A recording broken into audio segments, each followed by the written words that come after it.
Hello family, वापस आ चुके हैं हम लोग द रिटर्न ऑफ डेविल के एक और न्यू एपिसोड के साथ। तो अगर आप लोग को वीडियो अच्छा लगता है तो वीडियो को लाइक कर देना, चैनल पे पहली बार आया हो तो चैनल को सब्सक्राइब कर देना। 6 सब्सक्राइबर्स कंप्लीट करा दो जल्दी से जल्दी, कम से कम आज या कल में कंप्लीट करा देना, और वीडियो को लाइक करके 300 लाइक कंप्लीट करा देना। तो लास्ट एपिसोड में हम लोग ने देखा था कि वहाँ पर जो इविल लूना होती है उसके सामने वो बंदा आ जाता है जो कि यू को पहचानता है कि वो फर्स्ट अपोस्टल है। वो लड़की बोलती है आखिर तुम हो कौन, तुम यहाँ पे क्या कर रहे हो। लेकिन अचानक से वो बंदा अपनी पावर को यूज करता है और बहुत सारे लते बनाता है और उसको यानी इविल लूना को उसके सपने के अंदर कैद करना स्टार्ट कर देता है, इससे कि इविल लूना काफ़ी ज़्यादा परेशान हो जाती है। साथ ही वो बताता है कि मैंने कभी ये नहीं सोचा था कि वो ब्लैक गॉड मदर जो थी, मतलब कि वो शिप लाइक जो फॉर्मेशन 4th स्टेज वाले फॉर्मेशन की बात कर रहा होता है, बताता है उसने अभी भी इस बॉडी के अंदर एक मैजिक सीड छोड़ दिया है। साथ ही वो अपने पावर को यूज करते हुए उसके सर पे अपना उंगली लगाता है, जिसके अंदर से उसको सारे के सारे लूना की जो पास्ट मेमोरी होती है वो सब दिखना स्टार्ट कर देता है। बोलता है कि अच्छा तो ऐसी बात है, ये एक ह्यूमन प्रिंसेस है जिसको यहाँ पे भेजा गया है और ये अपनी मतलब कि कंट्री को बस बचाना चाहती है, लेकिन फिर भी। और जब ये लड़की यानी कि लूना इस डीमन वर्ल्ड में आई थी उससे पहले इसको उस ब्लैक गॉड मदर यानी कि उस बकरे वाले जो मॉन्स्टर था सील्ड डेविल ने अपने अंदर कंट्रोल में कर दिया था। जब वो वहाँ से गया तो उसने इसके बॉडी के अंदर एक अपना छोटा सा मैजिक सीड छोड़ दिया था। और उलमान की इतनी ज़्यादा पावर देखने के बावजूद भी ये उसके सामने से नहीं हटा और उससे फाइट किया और फाइनली इसका ये हाल हो गया। ये तो काफ़ी बुरी बात है कि इंसान एक पोस्टर लेवल के पावर को कभी समझ नहीं सकता, ना ही कभी उसको यूज कर सकता। लेकिन तुम्हें ज़्यादा चिंता करने की ज़रूरत नहीं है बीस्ट, मैं तुम्हारी काफ़ी ज़्यादा हेल्प करूँगा इस सबको आगे बढ़ाने में। साथ ही वो उसके सपने को तोड़ देता, मतलब कि वो जो कंटेनर उसने बनाया होता है जिसके अंदर उसने सिमली को रखा होता है उस कंटेनर को तोड़ देता है और वहाँ पे फाइनली उस बॉडी को यूज करने लगता है, यानी लूना की बॉडी को यूज करने लगता है। लूना का जो डेविल साइड होता है वो फाइनली फुली कंट्रोल ले लेता है और हंसना स्टार्ट कर देता है। साथ ही वो बोलता है कि मैंने कभी ये नहीं सोचा था कि तुम भी इसको सपने के अंदर सपना दिखा सकती, यानी तुम भी एक ड्रीम डीमन हो। लेकिन अब इन सबसे कोई फ़र्क नहीं पड़ता, मैं तुम्हें अब असली पावर दिखाने वाला हूँ उलमान। साथ ही वहाँ पे दिखाते जो सपना अभी तक वो लूना देख रही होती है अपनी इविल लूना की मदद से, वो सपने के ऊपर वो जो मॉन्स्टर होता है यानी कि जो वो लॉर्ड होता है वो अपनी पावर को यूज करता है और उसके सपने से उसका सपना काफ़ी ज़्यादा बड़ा होता है। इस छोटे से सपने यानी लूना का जो छोटा सा सपना होता है जिसके अंदर यू उसकी हेल्प कर रहा था उस सपने को तोड़ देता है और फाइनली वहाँ पे एक बहुत बड़ा मॉन्स्टर आ जाता है। ये देख के लूना भी और यू काफ़ी ज़्यादा शॉक हो जाता है। लूना बोलती है ये मॉन्स्टर आखिर यहाँ पे कैसे आ गया। यू सामने की तरफ आता है, लूना को पीछे तरफ ढकेल देता है, बोलता है लूना थोड़ी देर के पीछे रहो, मुझे इसका सामना करना होगा, तुम्हें ज़्यादा चिंता करने की जरूरत नहीं, मैं तुम्हें प्रोटेक्ट करूँगा। वो बोल ही रहा था लेकिन तभी वो जो बड़ा सा सपने के अंदर मॉन्स्टर होता है वो मॉन्स्टर यू के ऊपर अटैक कर देता है, यू का नामो निशान मिटा देता है।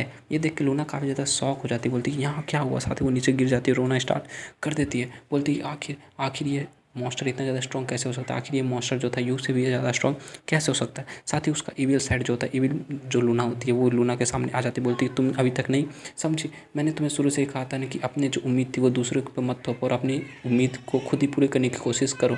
तुम्हारे हाथ में जब पावर है और जिसको तुम यूज कर सकती हो तुम उसको यूज क्यों नहीं करना चाहती। बोलती कि मेरा अपना पावर, इसके बदले मुझे क्या देना होगा। साथ ही लूना बोलती है कि इसके बदले तुम्हें मैं अपना बॉडी का कंट्रोल दे दूँ और उसके बाद तुम अपने डिमोनिक पावर को यूज करते हुए सबको बचा लोगी। बोलती कि नहीं, कोई भी तुम्हें रिप्लेस नहीं करेगा बल्कि तुम खुद को रिप्लेस करोगे और खुद को बचाओगे। इसमें कोई ज़्यादा बुरी बात नहीं, मतलब इस वर्ल्ड में कोई भी ज़्यादा अच्छा नहीं, ना ही काफ़ी ज़्यादा बुरा है। जिसके पास पावर है वही सब कुछ, और चूँकि तुम्हारा फ्रीडम तुम्हारा है तो इसको तुम ही यूज करने वाली हो, मैं कुछ भी नहीं करने वाली। लोगों के पास, जिन लोगों के पास पावर नहीं होता उन सब के पास कोई अपॉर्चुनिटी नहीं होता कि वो अच्छा बने या बुरा बने, उन सबको बस यही पता होता है कि उन लोग को जिंदा रहना है। लेकिन तुम्हारे पास चॉइस है, तुम्हारे पास पावर है तो तुम कुछ भी कर सकती हो। अब ये तुम्हारे ऊपर डिपेंड करता है कि तुम्हारे सामने ये मॉन्स्टर खड़ा है तो तुम अपने हाथ में जो पावर उस पावर को यूज करते हुए सबको तबाह करना चाहती हो या फिर दूसरों के उम्मीदों पे जीना चाहती हो और दूसरों के भरोसे जीना चाहती हो। चलो चूज कर लो। साथ ही लूना जो होती है अपने हाथ पे उस एविल जो लूना होती है उसको एब्जॉर्व करना स्टार्ट कर देती है और उसकी पूरी पावर को एब्जॉर्व कर लेती है फाइनली,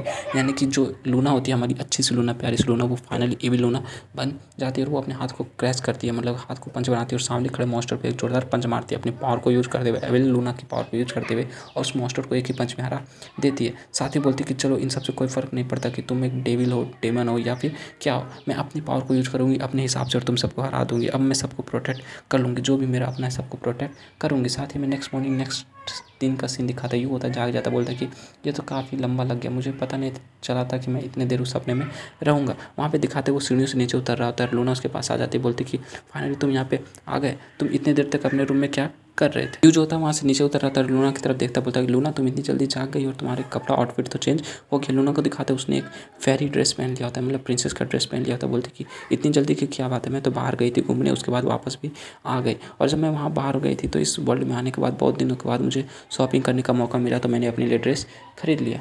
प्रिंसेस लूना जो थी बोलती कि इनिशियली तो ये ड्रेस के साथ मैच नहीं हो रहा था, इसलिए मैंने इस क्राउन को उतार दिया था, क्लाउन को उतार दिया था।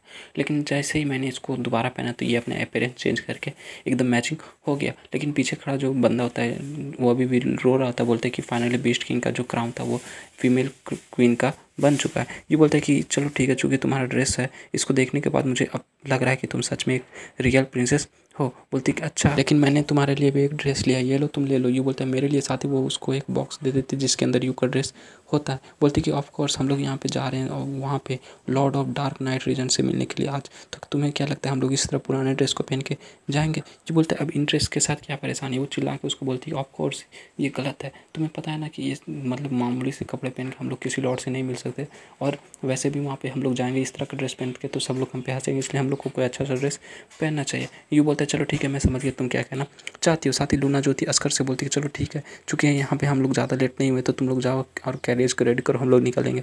वो लोग बोलते हैं यस माई क्वीन, हम लोग जाते हैं। ये बोलता है कि तुम सही में अब सबको ऑर्डर देना स्टार्ट कर दियो योर मैजिस्ट्री। उसके पास सुनने के बाद लूना शर्मा जाती, बोलती वो लोग ही मुझे हमेशा मैजिस्ट्री बुलाते रहते हैं, तो अब मैंने उनको फोर्स तो किया नहीं, तो अब वो लोग जब मुझे बुला रहे तो मैं इसका यूज क्यों नहीं करने वाली। साथी बोलते चलो ठीक है मैं जाके अपना क्लॉथ चेंज कर लेता हूँ। बोलती कि ठीक है जल्दी चले जाओ। साथ ही मैं नेक्स्ट सीन वापस से कहीं और का दिखाते, वहाँ पे फायर चल रहा होता है, वहाँ पे दिखाते उन लोग का लॉर्ड और वो दोनों डिमन जो होती है ड्रीम डिमन, और वो बंदा वहाँ पे आ जाता है। वो बोलते क्या फाइनली वो लोग यहाँ से चले गए, मतलब यू जो होता है लूना के साथ वहाँ से चला जाता है। साथ ही वो उन सबको बोलता है कि तुम लोग ने काफ़ी अच्छा काम किया मिस ड्रीम डिमन, यानी कि जो कि उसको ड्रीम वर्ल्ड में ले आने का काम किया था। बोलती कि आपका बहुत बहुत शुक्रिया। लेकिन वो मनी मन सोच रही थी कि एक्चुअली मैं तो उसके साथ पूरी की पूरी रात बात करती रही, कुछ भी नहीं किया। वो बंदा तो ऐसा कुछ लग भी नहीं रहा था कि वो फर्स्ट पोस्टल उलमान होगा। वो जो लॉर्ड होता है उसके पास आता है, लॉर्ड उससे बोलता है कि मैंने जो रिमर सुना था कि वो औरतों से काफ़ी अच्छे से बात करता है, वो मुझे लगता है सही होगा, और उसने तुम्हारे मेमोरीज पे ऊपर भी सील लगा दिया। वो जो लड़की होती काफ़ी ज़्यादा शौक हो जाती, बोलती क्या मेरे मेमोरी के ऊपर सील,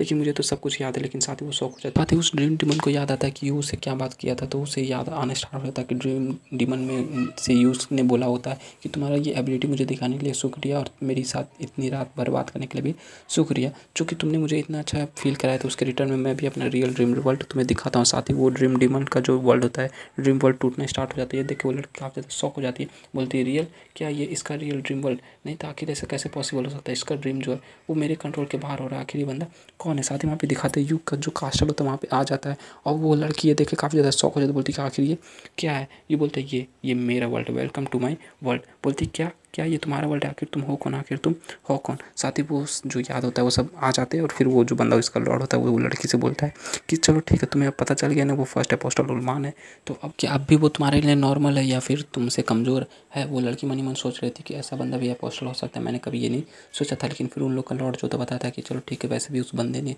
हम लोग को काफ़ी हल्के में ले लिया, और उसके बावजूद भी उसने लूना के अंदर हुए बदलाव को नहीं देखा।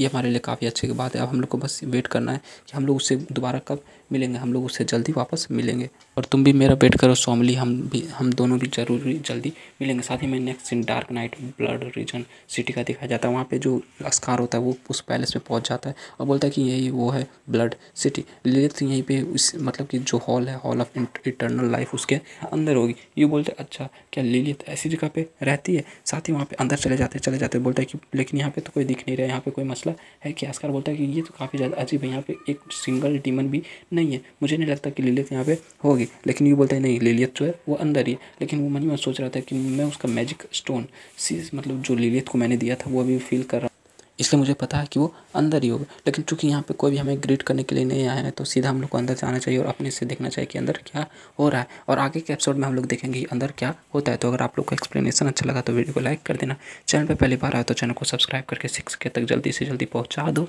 मिलते हैं नेक्स्ट वीडियो के साथ, तब तक के लिए bye bye, stay happy, spread love.